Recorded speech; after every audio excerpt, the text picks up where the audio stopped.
"Your girlfriend's a cheater, Blaine," my boyfriend, Blaine's mother, said to him, tossing sneaky photos of me and Mark onto the table.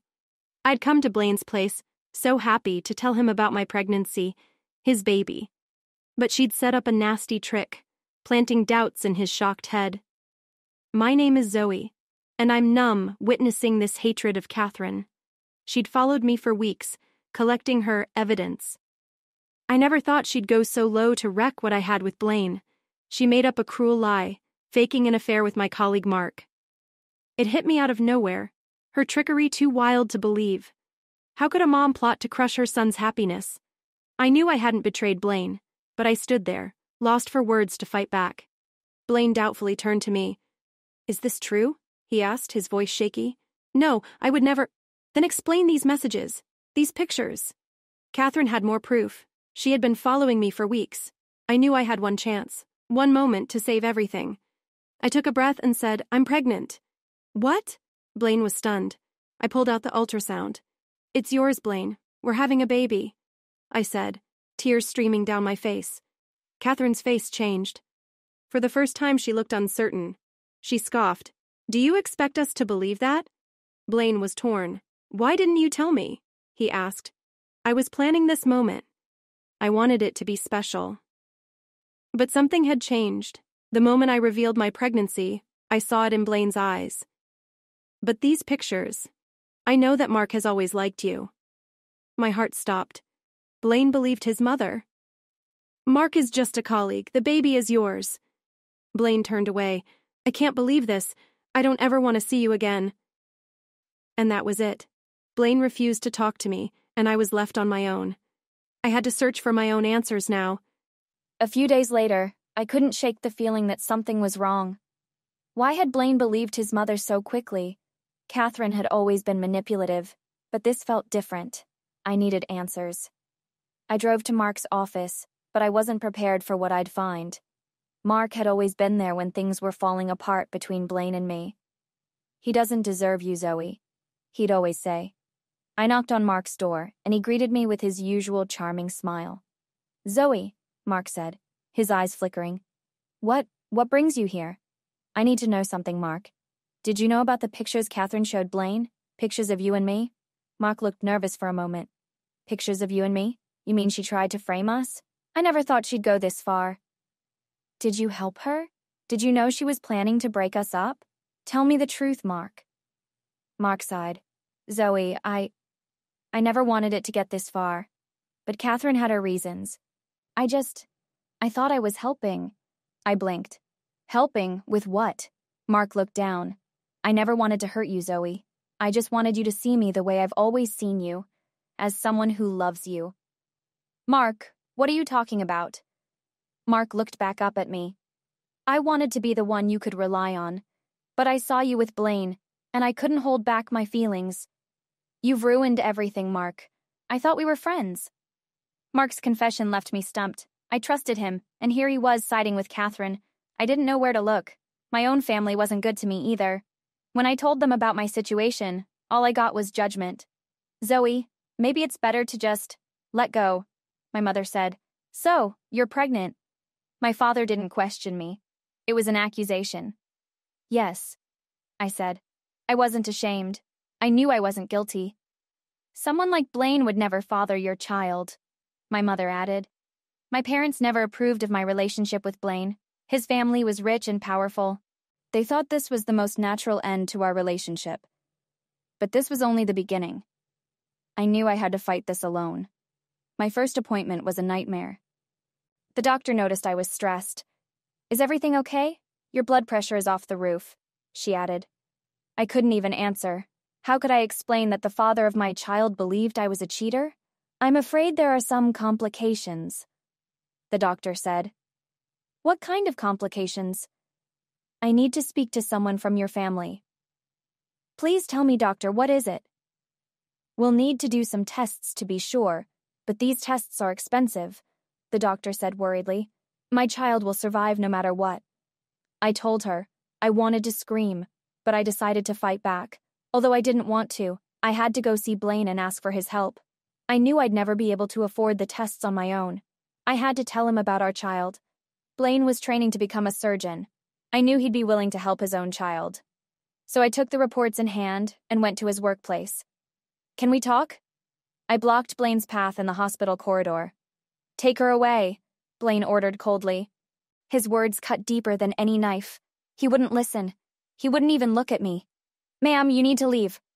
The security guard said firmly. Blaine, please, it's very important. I cried. There was a hint of concern in Blaine's eyes. Meet me at the terrace, Blaine said firmly. Thank you. Thank you, Blaine. When Blaine walked up to the terrace 5 minutes later, he looked annoyed. What do you want to talk about, Zoey? I know you don't want to see me, but I really hope that you can help me with something. Blaine, I finally mustered up some courage. I need to borrow some money from you. You want to borrow money? For what? For our child. He's our child. As far as I know, that's not my child. Blaine put one hand in his pocket and walked closer to me. He wasn't the same Blaine I used to know. He was cold and uncaring. If there's a problem, you come looking for your rich ex-boyfriend? Do you really think I believe you? He asked in anger. I'm sorry. I shouldn't have come here. Remember, Zoey, the day you cheated on me, you lost me forever. Don't expect any kindness from me, he said, his eyes dark as ever. I felt hopeless. If Blaine, the father of my child, refused to help me, then who would? I put my head down and walked away. Blaine didn't even try to stop me. Since that day, I swore I'd never reach out to Blaine again, no matter what. But life had other surprises waiting for me. 8 months later, I was blessed with a beautiful boy. I named him Max. My journey as a single mother was brutal from the start. I faced countless challenges raising Max alone. Every day was a battle. I learned that being a single mother means being stronger than you ever thought possible. Max had Blaine's deep blue eyes, a constant reminder of what we had shared and lost. After Blaine and my family abandoned me, I made it my mission to give Max the best life possible. He was my joy, my anchor, my reason to keep going. Mommy, why don't I have a daddy like other kids? Max asked one night as I tucked him into bed. The question shattered me, but I forced a smile. Because you have a mommy who loves you more than anything in the world, I said, kissing his forehead. Max nodded and snuggled closer. I held him tightly, whispering, I'll never let you down, Max. I promise. But then came another shocker. Max was very ill and needed an urgent bone marrow transplant. Once again, I needed help. Finally, he cut through my rambling. I'm hungry. Let's eat first. Little did I know, dinner with my ex would be the least complicated part of my evening. I watched Blaine order food for me, while he had no idea that his little boy Max was fighting for his life in the hospital. I had to snap myself out of my past. I'm sorry about earlier. I'm not usually that talkative, I said. Blaine didn't even look up. I still want to know what you wanted to say the other day. Oh, it was nothing. Mommy, will I ever get better? Max asked innocently. Yes, of course you will. Mommy won't give up. I held his hand as tight as possible. I knew that Blaine had become a successful surgeon and worked in one of the top hospitals in Phoenix. It had been 4 years since I'd seen Blaine. I had to do something I never wanted to do. I had to reach out to Blaine. I felt the same fear I felt 4 years ago. Will Blaine help me save our son? The next day, I mustered up the courage to call Blaine. Hello? Blaine's voice was as cold as ever. Blaine, it's me, Zoey. Can we meet? I know it's you. It's been 4 years. What do you want now? I had expected these questions, but I had to ignore them. It's really urgent. I wouldn't call you if it wasn't. I clarified. Fine. Come over. You know where I live. And then, he hung up. When I arrived, the tension was suffocating. Blaine wasn't alone. He was with his beautiful fiancé, Sophia, and his threatening mother, Catherine. Sophia stood rigidly beside Catherine, the woman who had once tried to kill me, their eyes burning with a mixture of curiosity and hostility. You have some nerve showing up here, Catherine spat. I touched my beating chest and felt the heart of the sea necklace, a remnant of what Blaine and I once were.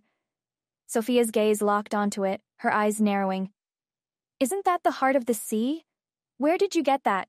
She demanded, her voice sharp with accusation. Catherine didn't miss a beat.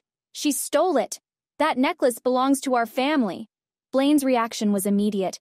"Mom, stop," he said, his voice rising.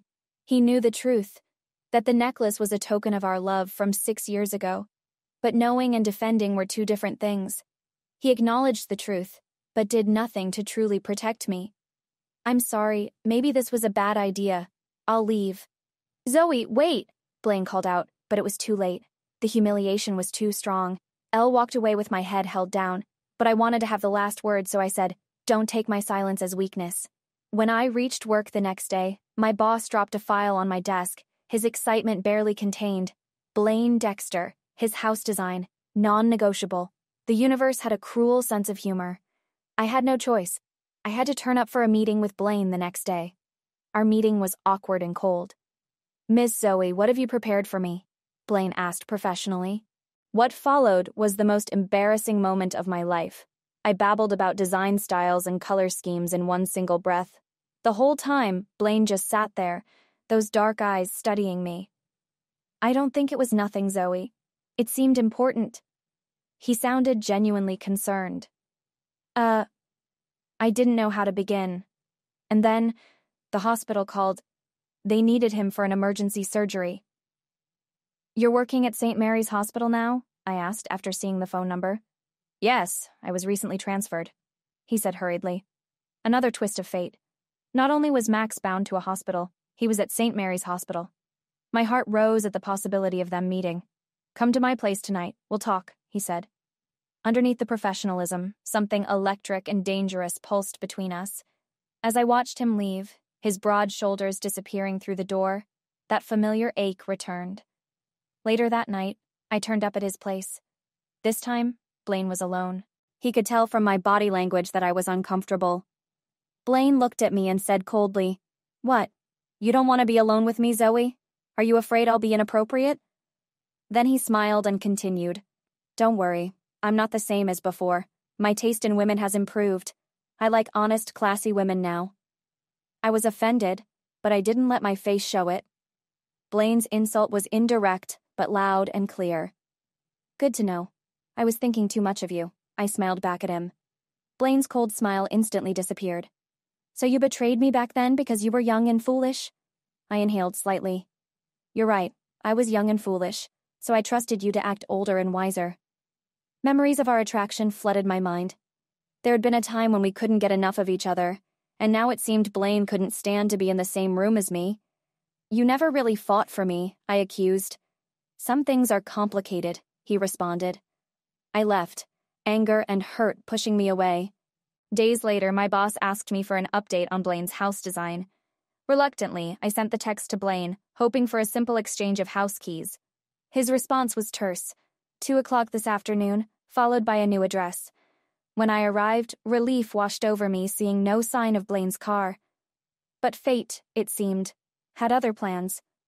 His fiancée Sophia opened the door, her smile both welcoming and calculating. "Blaine asked me to meet you," she said, her voice honey-sweet. "He's busy at the hospital."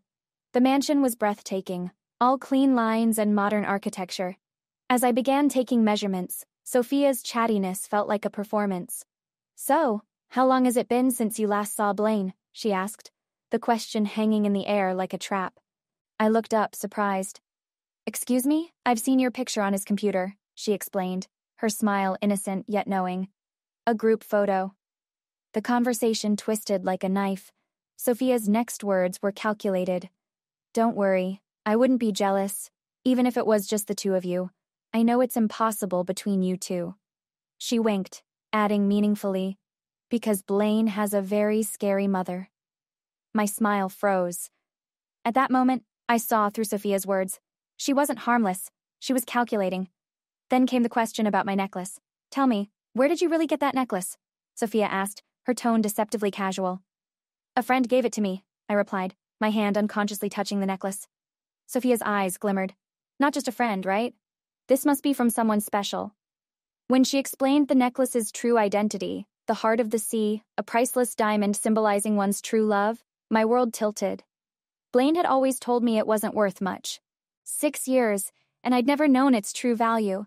The only one in the world, priceless, one true love. The words echoed in my mind. Stupid, I told myself. How could I not have known? Did your husband give it to you? Sophia asked. No, I responded simply. Just a friend. But we both knew it was more complicated than that. Sophia watched me, her red lips curved in a knowing smile. The measurement of the house continued, feeling her eyes on me, understanding that this was more than just a design consultation. This was a confrontation, with stakes I was only beginning to understand. The heart of the sea glimmered around my neck, a testament to a love story far from over. The next moment, I saw the hospital's number light up on my phone. It was about Max. I needed to go immediately. I have to go. Can we do this another time? We'll see about that, she said slyly. I had no time to think about the hidden meaning behind Sophia's words. Max was delirious when I reached the hospital, calling for a father he'd never known. My friend, Dr. Luna's suggestion was simple and terrifying. Contact Blaine right away. When I called, Sophia answered. Her threat was calculated and cruel. Stay away from Blaine. Decline the design project. Or I'll have Max transferred. Before I could process her words, chaos erupted suddenly. A man from the psychiatric ward had escaped. He was threatening to hurt Blaine in the hospital corridor. He was holding a bottle of sulfuric acid in his hand. Without thinking, I stepped forward. Pain exploded through my body. Sharp, sudden, unexpected. I was taken away to the emergency room. Blaine, who was always calm in the face of danger, was panicking for the first time in his life. What were you doing here, Zoey? Blaine asked. She's very lucky, the doctor told Blaine. It was a false alarm. The liquid was just some chili pepper concoction. The damage would have been worse if that had really been sulfuric acid. Blaine lowered his head and inched closer to my tear-stained face, asking me in a strange tone. Zoey, how does it feel to be a hero? Dr. Dexter, if you want to thank me now, I will gladly accept it. Blaine treated my wounds, his touch both familiar and strange. And then the question, loaded and dangerous. Do you still love me, Zoey? Is that why you're here? Is that why you protected me? I said nothing. Some questions are better left unanswered. Never mind, it doesn't matter anymore, he said defensively. Then he picked up my things and walked me to his car. Fasten your seatbelt, Blaine said, glancing at me. I felt tears forming behind my eyes. Thank you, I said in a low voice as I got into his car. When we were together, Blaine had always opened the car door for me and then leaned over and fastened my seatbelt. I stared blankly at the scenery outside my window, trying to ignore the loss I felt in my heart. What time do you get off work?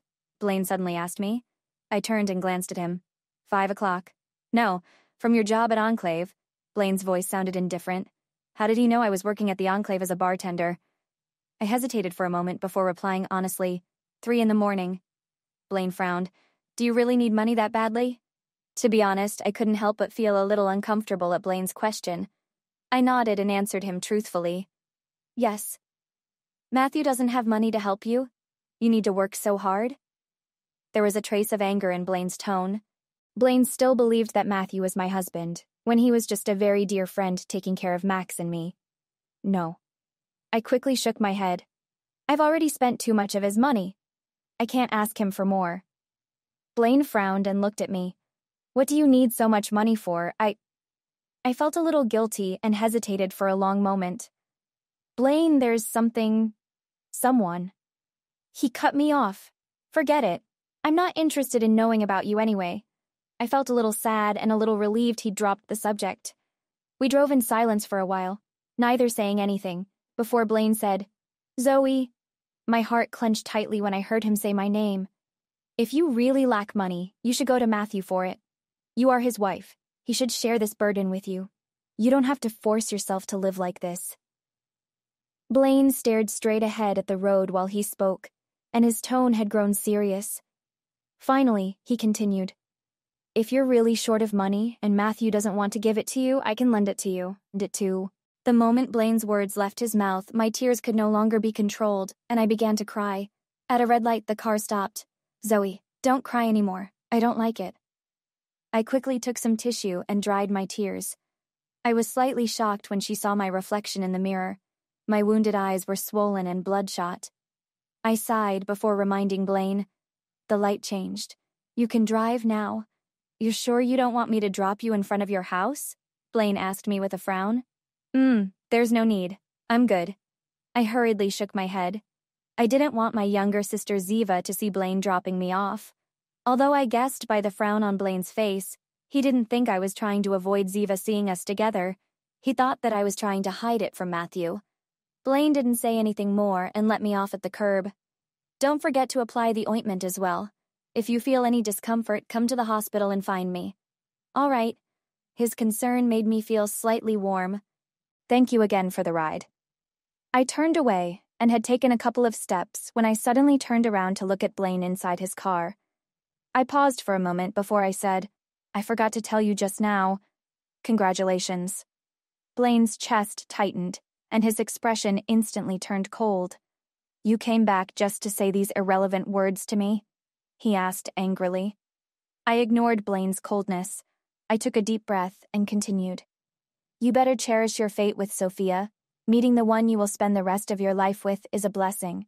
To be able to know anyone completely, their good and bad parts, and to still fall in love with each other, to find someone that fits with you and is on the same family level as you, is a gift.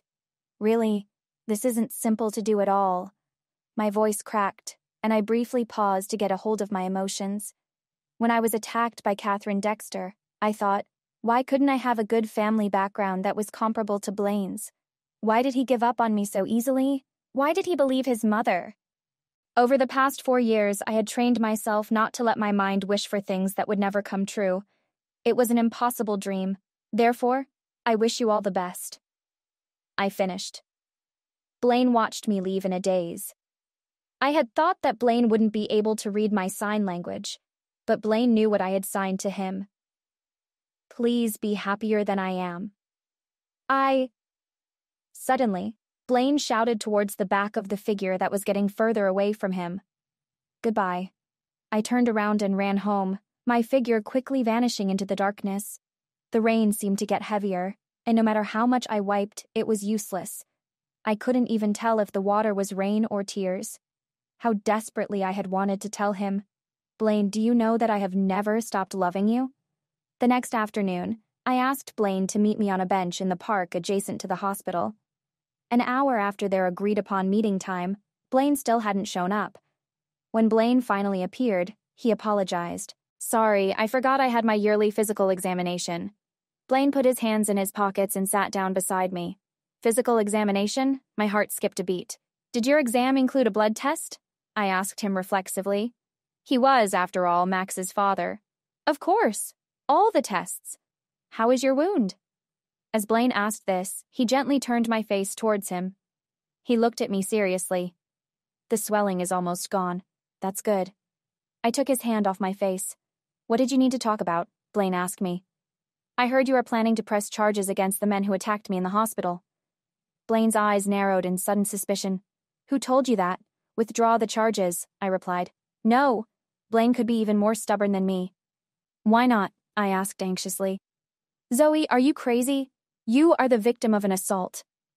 Blaine was growing angry. He once again took my face in his big hand.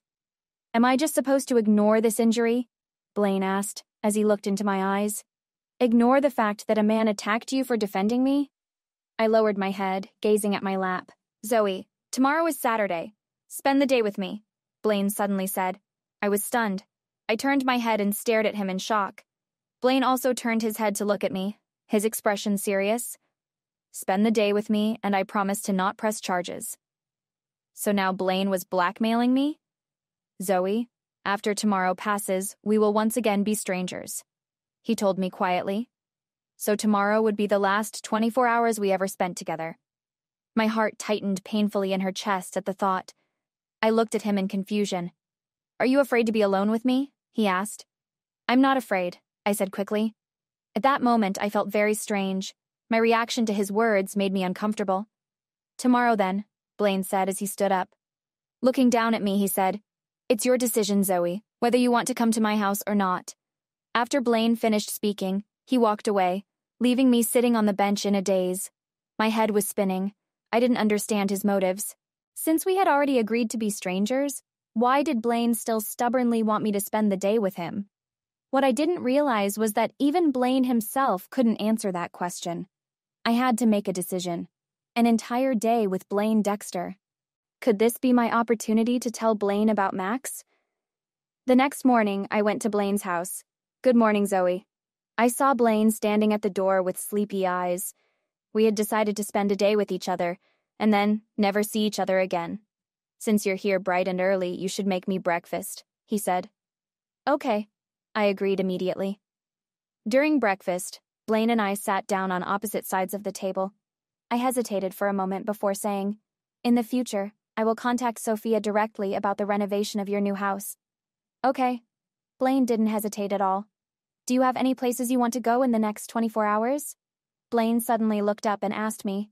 My eyes widened. Before I could answer him, I heard my phone ring from inside my bag. Hold on, I told Blaine as I ran into the hall to answer my phone. It was Matthew. I quickly answered it. Matthew? What's going on? Zoey, you need to get back to the hospital right away, Matthew said. I had never heard Matthew sound this scared before. I froze at the tone of his voice. It's Max. He fainted and lost consciousness, and then his heart stopped. The doctors managed to resuscitate him and are working on him now, but Max is in extremely critical condition. Matthew's voice faltered. Max may not have much time left. Matthew's last words were like a bomb going off inside my head. My mind momentarily went blank. Suddenly, I grabbed my bag off the table and sprinted for the exit. Where are you going? Blaine asked me angrily. I have something urgent to do. I have to go now. My voice was trembling violently. My only thoughts were of my son. Zoey, what about the 24 hours you promised me? My voice suddenly rose. Blaine, stop messing around and let me go. Blaine's eyes went ice cold. Dropping his voice, he hissed, Is he really that important to you? Blaine was asking about Matthew, but when I heard him, my only thoughts were of my son. He is the most important person in my life.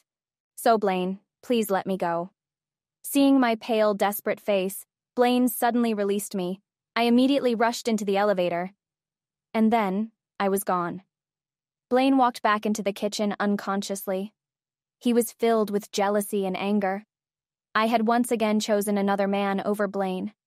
When I rushed into the hospital, Max was still in the process of being rescued.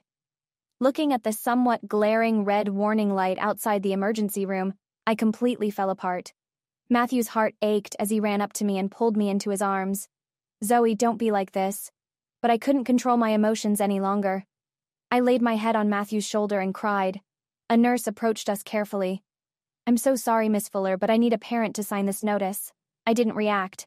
Miss Fuller, please sign this. The nurse reminded me again gently. Zoey.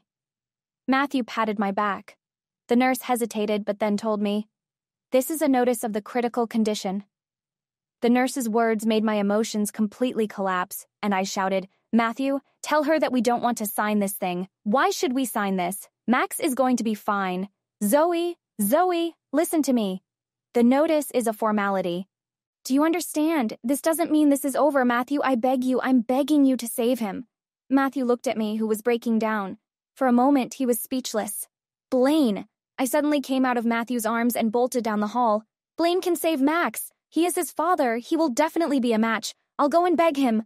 Matthew came back to his senses and quickly caught up with me and pulled me back. Zoey, no, don't do this. Let go of me. I have to find Blaine so he can save Max. He is his father. His bone marrow will definitely be a match. Blaine can't save Max, Matthew finally said. You lied to me. You said parents were the best matches. Blaine can save him, I shouted. Blaine wasn't a match, Matthew shouted back. What did you say? My voice was trembling so much that it hurt. I'm sorry, Zoey. I pulled Blaine's blood test results from his physical exam. He wasn't a match. I was completely defeated.